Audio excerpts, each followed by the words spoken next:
요한계시록 3장 7절부터 11절, 13절까지 제가 먼저 읽고 여러분들이 그 다음 절 읽어주시면 되겠습니다.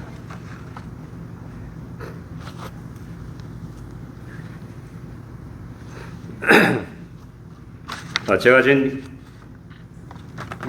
신약성경 402페이지입니다.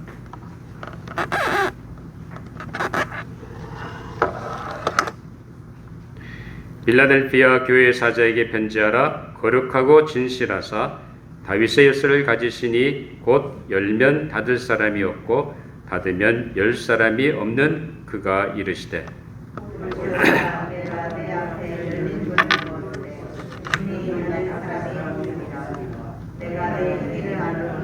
내가 작은 능력을 가지고 있어도 내 말을 지키며 내 이름을 개발하니 아니하리라.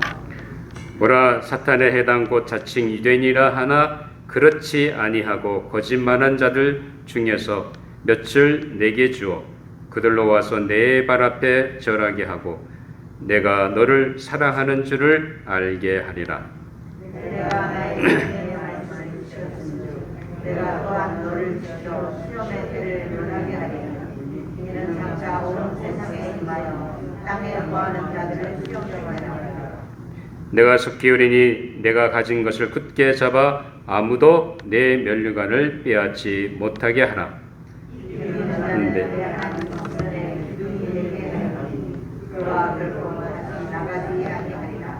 내가 하나님의 이름과 하나님에서 곧 하늘에서 내 하나님을 불러 내려오는 새 예루살렘의 이름과 나의 새 이름을 그 위에 기록하리라. 우리 13 같이 있습니다. 기 있는 자는 성령이 교회들에게 하시는 말씀을 들을지어다. 아멘. 하나님의 말씀이었습니다. 그래서 그 기도하고 우리 말씀을 나누도록 하겠습니다. 아버지 하나님 감사합니다. 저희들에게 귀한 시간 주셔서 주님 앞에 나와 예배드리게 해주시니 감사합니다. 무엇보다 이 시간 우리의 마음을 열어주셔서 선포되는 말씀 속에서 하나님이 내게 주시는 하나님의 그 세미한 음성 들을 수 있도록 집중하게 하시고 깨닫게 해주시고 또한 깨닫는 대로 순종하는 우리의 마음을 허락하여 주시옵소서.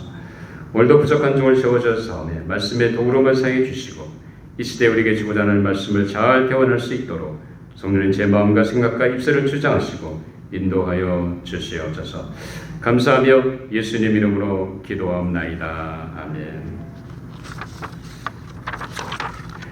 선거가 끝나면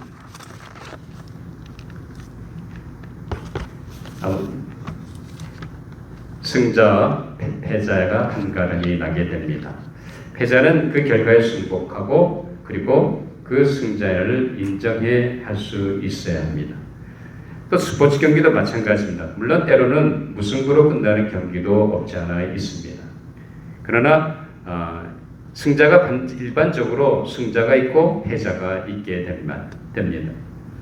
자, 전쟁에서 패하면 분명히 승전 국가가 요구하는 대로 패전국은 거기에 순응하고 따라가야 합니다. 그렇지 않으면 자멸하게 됩니다. 자, 그러면 전쟁에서 한 나라나 나라 간의 전쟁이든지 아니면 혹은 부족이라든지 혹은 민족 간이라든지 그 사이의 전쟁은 반드시 승자와 패자가 있기 마련입니다. 전쟁에서 패하면 분명히 그 승전국한테 복종하고 따라가야 됩니다. 그렇기 때문에 누구나 경기든지 전쟁에서 결코 이기기 원하지만 그러나 때로는 마음대로 되는 것이 아닙니다. 일단 패하게 되면 그 결과를 인정하고 승자에게 그 모든 고난을 내주게 됩니다. 우리가 주님을 따르는 생활은 단순히 경건한 삶과 교회 생활을 하는 것만이 아닙니다. 우리는 이것을 분명히 알아야 됩니다. 왜냐하면 우리가 예수를 믿고 따르는 신앙생활 시작하는 순간부터 우리는 영적인 전쟁 가운데 있다는 사실을 분명히 알아야 합니다. 우리와 한 사람도 거기에 예외가 없습니다. 왜냐하면 우리의 대정박에는 호시탐탐 예수를 믿고 구원받은 하나님의 백성들을 눈여겨보고 보살펴보고 그들을 어떻게 하든지 자기 편에 끌어들이려고 우리를 시험하고 그리고 이끌고 있습니다. 그래서 사도 바울은 에베소 6장 12절에 보면 이렇게 말합니다. 우리의 씨름은 혈과 육을 상대하는 것이 아니요 통치자들과 권세자들과 이 어둠의 세상 주관자들과 하늘에 있는 악의 영들을 상대함이라 라고 말합니다. 그러니까 우리의 상대는 단순한 존재가 아니라 하늘과 땅, 다시 말하면 세상을 주관하는 어둠의 세력, 다시 말하면 마귀와 그와 함께하는 세력들이라는 사실을 알아야 합니다. 그렇기 때문에 우리는 전시하에 있는 거예요. 영적인 전쟁 가운데 있다는 것을 우리는 늘 잊지 말고 살아야 됩니다. 사탄은 항상 수시로 우리 가운데 찾아와서 우리를 유혹합니다. 그때 베드로는 뭐라고 얘기합니까? 근신하라 깨어라 너희 대적 마귀가 우는 사자같이 두루다니며 삼킬 자를 찾나니 라고 말합니다. 그 사탄의 유혹 앞에 우리는 우리 자신을 추스리고 우리 자신을 돌보지 않으면 우리도 어느 순간인가 사탄의 밥이 될 수밖에 없다는 사실입니다. 자, 이런 영적인 삶을 생각해 보면서 우리가 오늘 특별히 무슨 생각을 했냐면 우리 영적인 마귀와의 전쟁에서 진다고 하는 것은 결국 뭐와 같은 것입니까? 결국 마귀에게 굴복하는 것이고 결국 그것은 마귀의 수종 안에 들어가는 겁니다.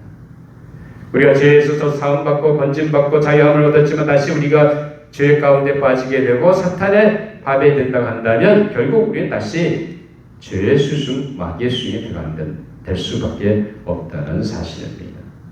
그렇기 때문에 이런 것을 우리가 생각하면서 오늘 특별히 빌라델비아 교회에 주시는 말씀을 통해서 승리하는 삶이라는 제목으로 함께 은혜를 나누려고 합니다.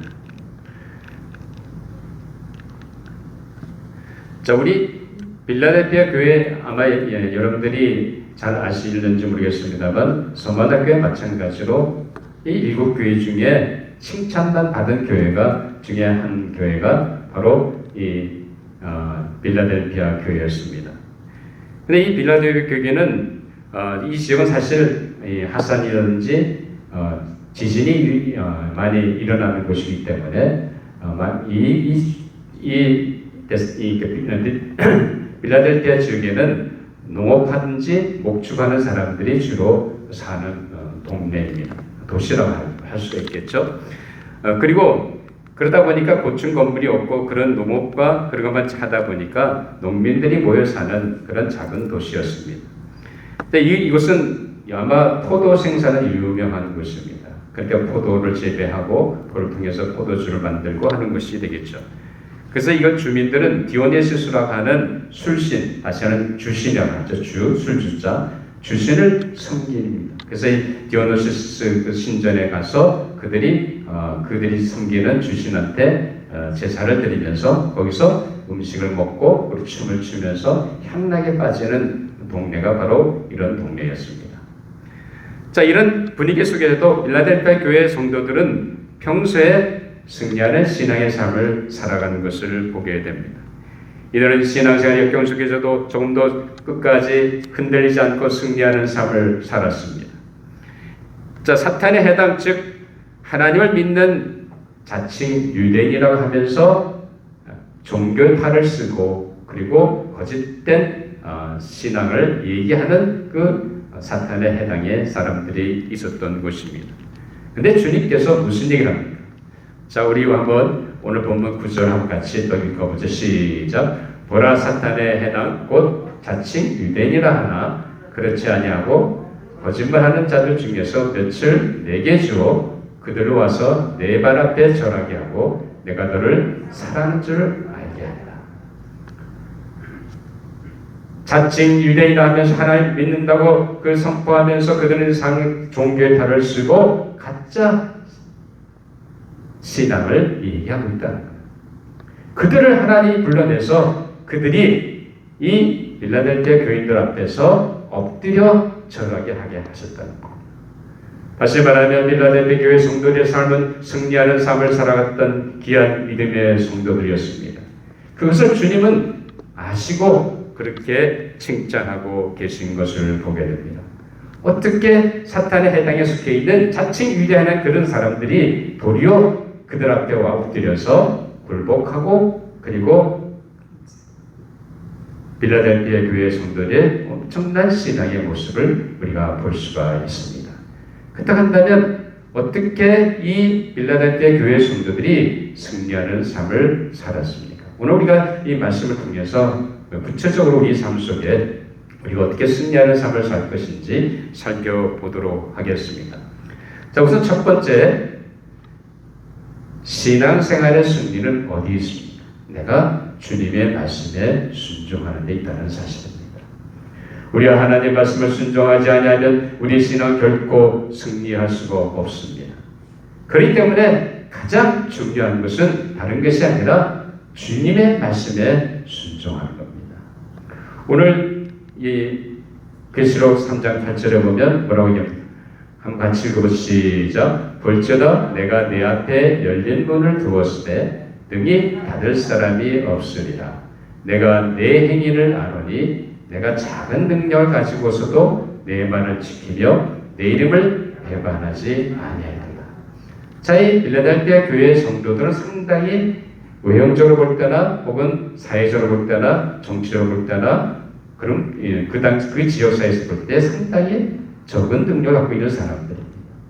그럼에도 불구하고 그들이 뭘 했다는 거예요? 내 말을 지켰다는 거예요. 그런 상황 속에서 그들이 연약한 가운데도 그들은 결코 예수님을 믿는 그 신앙을 다시 말하면 주님이 주신 말씀을 늘 순종하며 살았다는 사실입니다. 그것을 주님은 기뻐하십니다. 그래서 주님이 그 교회를 칭찬하신 거예요. 여러분들은 어떻습니까? 여러분들은 예수님의 말씀을 순종하고 살고 계십니까? 오늘 빌라델피아 교회 성도들의 삶의 모습은 주님의 말씀에 순종했다는 거예요. 승리하는 삶의 첫 번째 비결은 어디서 시작이 됩니까? 내가 주님의 말씀을 순종하면서 시작됐다는 사실입니다. 우리가 주님의 말씀에 순종하지 않으면 우리는 결단코 승리하는 삶을 살 수가 없습니다. 자, 그렇기 때문에 우리가 주님의 말씀을 순종하게 되면 주님이 무슨 일을 하십니까? 자, 로마서 8장 37절에 보면 바울이 이렇게 얘기하죠. 그러나 이 모든 일에 우리를 사랑하시는 이로 말미암아 우리가 넉넉히 이깁니다. 우리를 사랑하 자신을 희생하신 예수 그리스도 그분께서 나로 하여금 우리가 주님의 말씀을 따라 살게 되면 우리로 승리하는 삶을 살게 해 주신다는 겁니다. 여러분들이 주님의 음성을 듣고 그 말씀을 따라간다고 한다면 여러분의 삶은 승리하는 삶을 영위할 수 있다는 분명한 주님의 말씀입니다. 그래서 예수님은 삶을 가만히 살펴보면 예수님은 어느 한순간도 자기를 보내신 아버지 하나님의 뜻을 쫓지 않으신 적이 없습니다. 늘 주님은 하나님이 하신 말씀을 백성들에게 전하셨습니다. 하나님이 하신 일을 보고 그대로 그 일을 행하신 분이 예수님이셨습니다. 근데 그 예수님은 무슨 얘기를 하십니까? 요한복음 8장 29절 같이 읽어보시죠. 나를 보내신 이가 나와 함께 하시는도다. 나는 항상 그가 기뻐하신 일을 행함으로 나를 혼자 두지 아니하셨느니라. 주님 어느 한순간도 하나님이 기뻐하지 아니한 일을 하신 적이 없습니다. 주님은 늘 자기를 보내신 아버지의 뜻을 기뻐하시는 거기에 자신을 사뜨렸던 것을 보게 됩니다. 여러분, 순종할 때에 우리는 승리할 수가 있습니다. 주님은 분명히 삶 속에서 우리에게 그 자신의 순종의 모습을 말씀하고 계십니다. 그러면 우리가 이 말씀을 통해서 볼 때, 자, 우리 예수님께서 이런 얘기 하시죠. 요한복음 17장에 보면 한번 같이 읽어보죠. 시작. 아버지께서 내게 하나가 주신 일을 이루어 아버지를 이 세상에서 영화롭게 하였사오니. 주님은 분명히 그 순간순간마다 자기를 보내신 아버지의 기뻐하신 일을 행하셨는데 주님은 무슨 일을 말씀하십니까? 내가 내게 하나님께서 하라고 주신 일을 이루었다는 거예요. 순종을 통해서 그것을 이뤄가시고 그걸 통해서 아버지 하나님의 이름을 영화롭게 했다는 겁니다. 이것이 바로 주님이 세상을 이긴 이김이라는 겁니다. 그런 승리라고 하는 것은 다른 데 있는 것이 아니라 내가 주님의 말씀에 순종할 때 주님이 나로 하여금 승리하는 삶을 살게 하시는 줄 믿으시기 바랍니다. 주님은 순종을 통해 세상에서 하나님의 이름을 분명히 높였고 그리고 그분의 이름을 영원하게 하심으로 세상을 이기고 나가셨습니다. 그렇기 때문에 주님께서 요한복음 16장 32절에 보면 뭐라고 제자들에게 얘기하십니까? 이것을 너에게 이르는 것은 너희로 내 안에서 평안을 누리게 하려 합니다. 세상에는 너희가 환난을 당하라 담대하라 내가 세상을 이겨노라 주님은 말씀하십니다. 주님은 분명히 순종을 통해서 세상을 이기셨습니다. 아버지 이름을 영화롭게 하셨습니다. 하나님이 맡기신 그 일을 온전히 이루어 가셨습니다. 바로 순종을 통해서 그 일을 행하셨다는 사실입니다. 자, 그러면 문제는 뭐냐? 여러분, 순종이라고 하는 것은 다른 것이 아니라 뭐예요? 우리가 마귀를 대적하고 주의 말씀을 따라가는 겁니다. 자, 근데 우리는 사실 이 말씀을 잘 알죠. 근데 구체적으로 우리 삶 속에서 우리가 어떻게 순종의 삶을 실천하고 훈련할 수 있습니까? 분명히 순종해야 내 삶이 하나님이 기뻐하시는 삶을 사는 것을 승리하는 삶을 하는 것을 알고 있습니다. 근데 문제는 어디 있습니까? 내가 그렇게 순종하고 있지 못하다는 거예요. 그래서 순종을 삶을 훈련하기 위해서 두 가지 중요한 것이 있습니다. 첫째는 뭐냐면, 첫째는 우리가 알고 있는 말씀에 순종하는 겁니다. 여러분들이 지금까지 신앙생활 하시면서 알고 있는 하나님 말씀이 많습니다. 너희를 다 주께 맡겨있는 자가 너희를 권고하십니다. 아는 말씀이죠. 하나님이 세상을 이처럼 사랑하사 독생을 주신 이는 저를 믿는 자마다 멸망치 않고 영생하게 하십니다. 또 요한복음 1장 12절에 보면 영접하는 자 곧 그 이름을 믿는 자들에게는 하나님의 자녀가 되는 권세를 주셨으니, 자, 우리가 알고 있는 말씀이 여러 개 있잖아요. 한두 개가 아니잖아요. 적어도 여러분들이 알고 있는 말씀에 순종하라는 말씀입니다. 여러분, 거짓말을 하는 것이 옳습니까? 옳지 않습니까? 옳지 않다는 거 다 알잖아. 하나님 기뻐하지 않는 거 알잖아요. 그러면 어떻게 해야 돼? 우리가 어떤 형편 속에서든지 거짓말해서는 안 되잖아. 그게 순종이라는 거예요. 다른 게 순종이 아니에요. 내가 알고 있는 그 말씀에 순종하는 거예요. 염려하지 말고 하나님의 안에 하나님께 나를 공부하시고 돌보시겠다고 한 그 말씀을 내가 믿고 있는다고 한다면 왜 염려합니까? 왜 걱정해요? 비록 걱정의 환경이 찾아오고 염려가 되는 일이 찾아왔다 할지라도 우리는 어떻게 되는 거예요? 그 순간 그 염려를 하나님께 맡기는 거예요. 주님 앞에 기도하면서 기도로 하나님을 신뢰하는 데 맡긴다고 한다면 누가 그 염려를 맡아주십니까? 주님이 맡아주신다는 거예요. 왜 그 염려하고 걱정하냐니까. 여러분, 분노를 품지 말라고 하잖아요. 그 다 잘 알고 있습니다. 알고 있지만 화가 나면 분풀이 해야 하나요? 하잖아요. 화가 나고 짜증이 나면 당연히 내 입이 거칠어지고 험한 말이 나오기 시작합니다.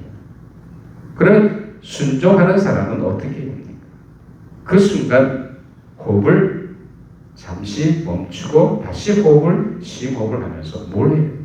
내 속에 끓어오르는 분노를 삭혀야 돼요. 우리는 그걸 하지 않아요. 그걸 하지 않으면 그건 순종하는 것이 아니다. 정말 여러분들이 우리가 이미 알고 있듯이 분내고 다투고 이것이 하나님 기뻐하지 않는 것을 안다고 한다면 분노의 그 순간 내 심령 속에 내 감정이 상하는 그 순간 그대로 감정을 폭발시키는 것이 아니라 어떻게 돼요? 호흡을 멈추고 호흡을 내쉬면서 조절해야 되는 거예요. 억눌러야 되는 거예요. 그리고 말해야 되는 거예요. 이것이 순종이에요. 여러분 삶 속에서 구체적으로 내가 알고 있는 많은 말씀들이 있습니다. 그 말씀들을 우리는 순종한다는 것이 아니라 그 말씀대로 따라가는 거예요. 따로 성경 볼 필요가 없잖아요. 이미 알고 있는 말씀이잖아요. 내 심령 속에, 내 마음 속에, 내 신앙 속에 알고 있는 그 말씀을 우리는 지키라는 거예요. 이것이 순종. 또 두 번째 우리 순종의 훈련을 어떻게 시작해요? 두 번째는 작은 일에 순종하는 겁니다. 우리 많은 경우 큰 일을 기대합니다. 큰 것을 순종하려고 작은 일은 별로 신경 안 씁니다. 여러분, 작은 일에 순종한다는 것이 무엇입니까? 아마 여러분들이 성전을 오가다 보면 뭔가 지저분한 것이 눈에 보입니다. 그거 왜 보이는 거예요? 다른 사람 눈에는 안 보이는데 왜 눈에 보입니까? 주님이 나에게 부담감을 주시는 거예요. 자, 지저분해 보이면 다른 사람, 다른 성도 생각하지 말고 네가 하라는 거예요. 그게 순종이라는 겁니다.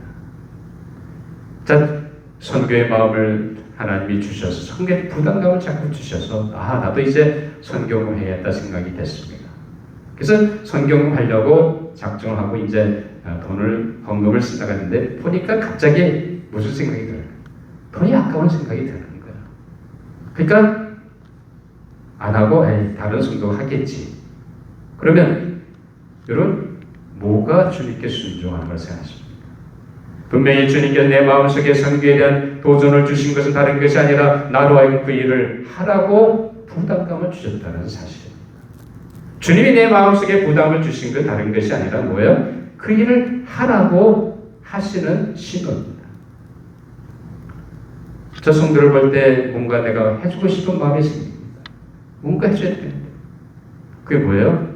주님이 내게 주신 부담감이에요. 그건 다른 것이 아니라 저 성도를 섬기고 살피라고 하는 주님의 부르심입니다. 거기에 순종하는 거예요. 그것이 다른 것이 아니라 작은 일에 순종하는 겁니다.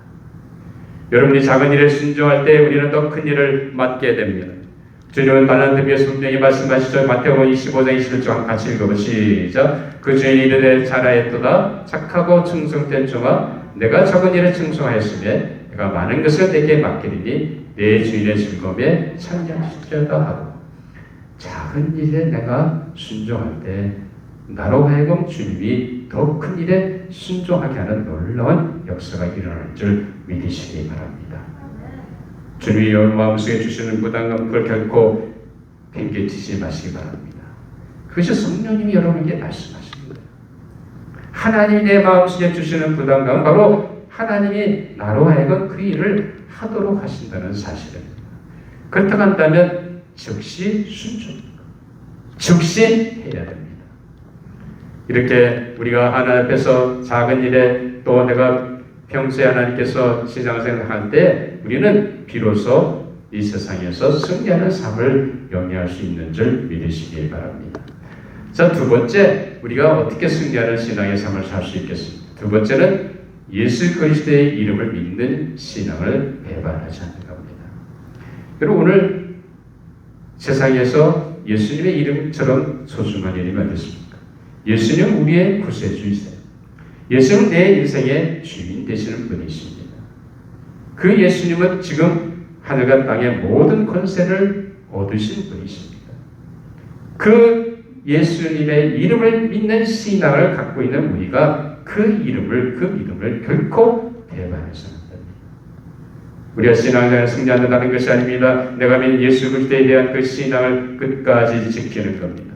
그렇기 때문에 오늘 요한계시록 3장 8절에 보면 자, 우리 한번 같이 보죠. 볼지어다 내가 내 행위를 아노니 내가 작은 능력을 가지고서도 내 말을 지켜 뭐라 그랬어요?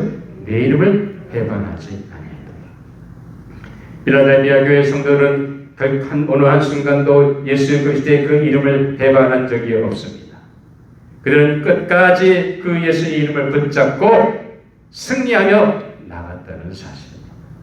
승리의 비결은 단대 있는 것이 아니라 내가 믿는 예수님의 이름을 결단코 배반하지 않는 거예요.